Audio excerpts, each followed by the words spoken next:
はい、今日のピーカンゲリラはテーブルに色を塗りましょう。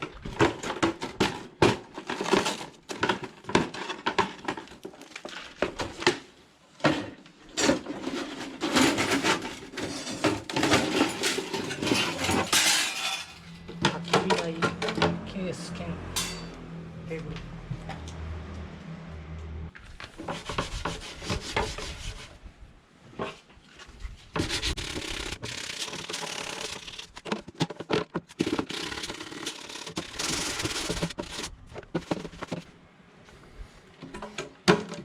取っ手になる紐も一旦外しましょう。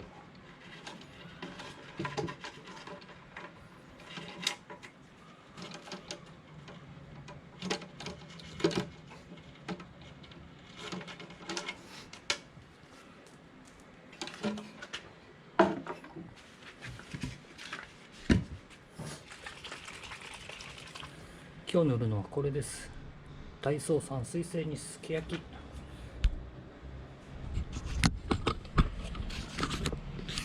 よいしょね。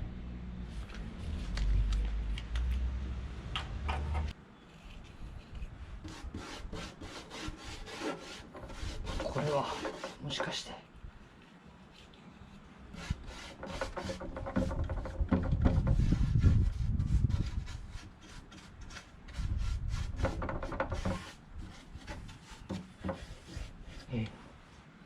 色つかないんじゃね。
はい。